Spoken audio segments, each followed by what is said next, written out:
I'm really glad you came to help me out this morning, Mickey. My pleasure, Mr. Dorn. I realize that you're a little short-handed at the moment. Any amount of work is better than having to put up with that short-order cook. I'm not going to miss him much either. In no time, I'm going to prove to Margot that the irreplaceable Mr. Antoine is anything but. Well, we're going to need someone to do the cooking. Yeah, but the newest employee is going to be a competent chef. Nothing more. His authority is going to be confined to the kitchen. Well, that division of labor will be fine with me. You know, Mickey, Antoine's loss is going to be your gain. Quite literally. What do you mean by that? You know, Margot worked out a financial arrangement with Antoine. I always thought he was grossly overpaid. But our newest chef is going to have to accept a more realistic wage. And there's going to be a surplus in the budget. I see. And that surplus is going to overflow into your pay envelope for next week. I've decided to give you a raise. That's very generous of you, Mr. Dorn. You deserve it. Well, I've always tried to do a good job for you. Mickey, your assistance behind the bar is one thing. This is for your aid in helping me get rid of Antoine. Getting rid of Antoine was easy. I wish I had ideas about some other people.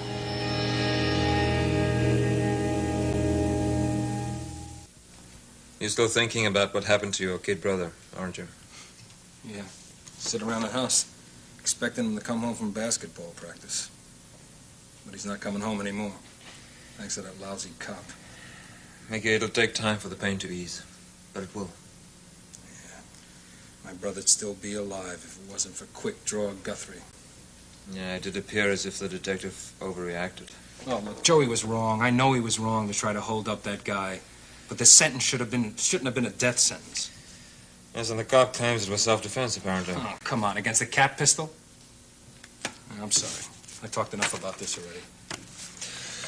Well, at least he had the decency to quit the force, Mickey. Yeah, well, I wish he hadn't. Because maybe the next kid he ran into would have a real gun and blow Guthrie away. Mickey, that's not very constructive thinking. No. I'm not much for the scriptures, Mr. Dorn. But there's a few things I believe in. Like an eye for an eye. I hope you're not going to try and take the law into your own hands. I'm not going to do anything stupid, if that's what you mean. I'm glad to hear that. I'm also not going to embrace Guthrie and tell him that all is forgiven. I wasn't suggesting that. I'm going to be thinking about that cop for a long time. There's a couple of things I never forget, Mr. Dorn. A face or an enemy.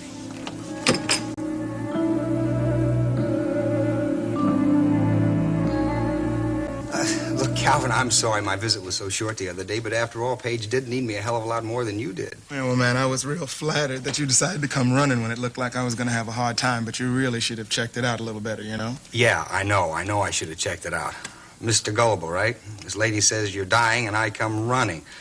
After all, I did figure that it might be the last chance I'd have to collect that $20 from you. Yeah, well, I can't say I'm sorry I had to disappoint you. By the way, did you ever find out how this, what's-her-name, got that job at the Madison House? Louise? Yeah, as a matter of fact, I just got the story.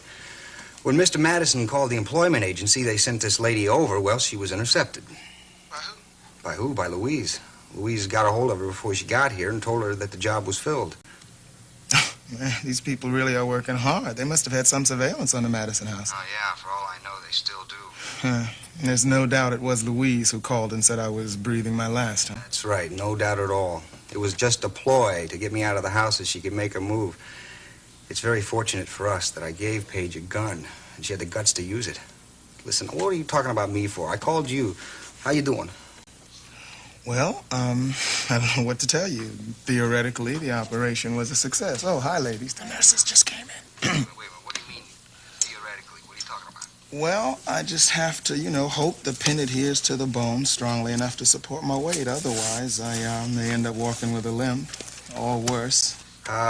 Don't worry about it. Everything's going to turn out just right. When they think they're going to know for sure. Well, I don't... It's kind of hard to say. This week's going to be kind of hard.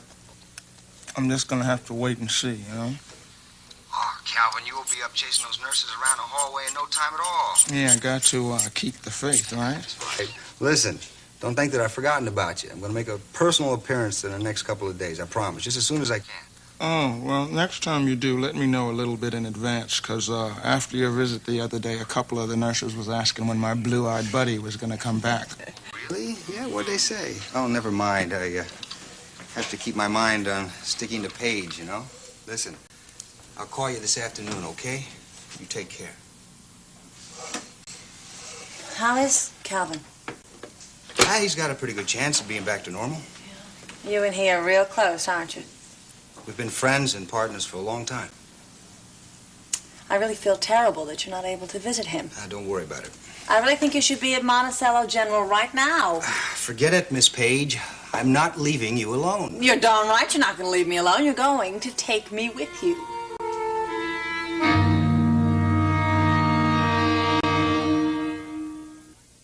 Look, when Owen and Brian get back, maybe I'll go down to the hospital for a couple of minutes. But, Steve, I want to go with you. What, for fresh air? Look, I know you've been locked up in this house for a couple of days. You think fresh air has nothing to do with it. I want to see Calvin. I don't know if he wants to see me, but Why do you talk like that? It's my fault he's in the hospital. You didn't have anything to do with it, really. I mean, he is the forgiving type. I don't know if I could even ever forgive myself for how stupid I was. Look, you said you'd take me to the hospital to see him, so what's the matter with right now? Well, does he have company or something?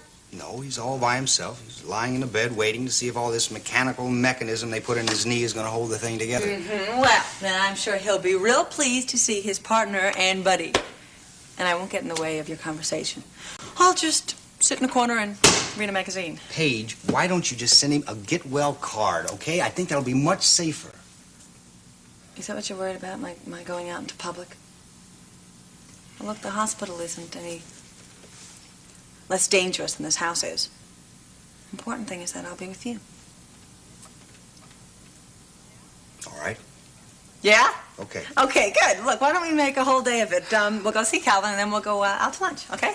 Your treat. Wait a minute. Have you forgotten who's responsible for laying down the agenda around here? Yeah, I know, but I need a chance to redeem myself from the last time. Redeem yourself. Yeah. Oh, come on. You don't even have to tell me the name of the restaurant. How about it?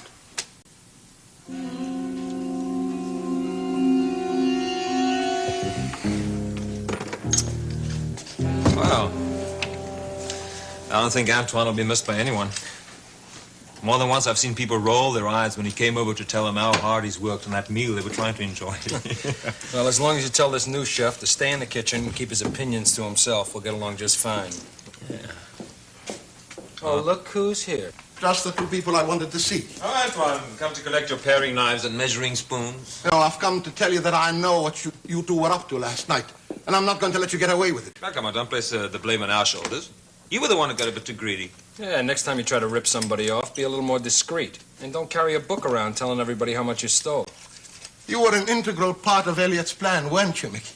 You helped him drive the nails into my coffin by corroborating that fable of his. Look, all I know is I caught you dipping into the till that I'm responsible for. If Mr. Dorn comes up short, I don't want to be blamed for ripping him off. How much were you paid to tell those lies, huh? Antoine, this conversation is pointless. Now, why don't you just run along? We've got work to do, huh? You tricked me. You tricked me into taking that money so that you could later accuse me of stealing it. Antoine, now, why would I want to do a thing like that? To discredit me with Margot. You knew that was the only way you could get rid of me. But you're the heart and soul of the unicorn. Why would I want you to leave? Because as much as you laugh at it, you know deep down inside that it is the truth. And it galls you that I was indeed the heart and soul of the unicorn. I think Mr. Antoine's been sipping a little too much of his wine sauce. I'm not planning on letting you two run this place into the ground. I'm not leaving. Margaret's decision is irreversible. She'll change her mind when she finds out the truth. I have told her the truth, Antoine. I have spent 25 years of my life building up my name and reputation. And I'm not about to let them be ruined by a pair of conniving liars. Okay, Antoine, that's enough. You're wasting our time. Now, why don't you just run along? Oh, wait, maybe I should check the silverware before he leaves, huh? You can never be too careful. Good point. And don't expect a reference. Who would want to hire a thief? Get out of here! That's enough, Antoine. Oh, my God. Now put the chair down like a nice boy, huh? You have done it. You've gone and hired yourself a thug. I knew it would come to this.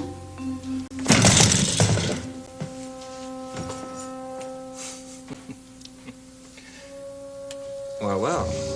Comes in handy sometimes. You might call it a bar tool.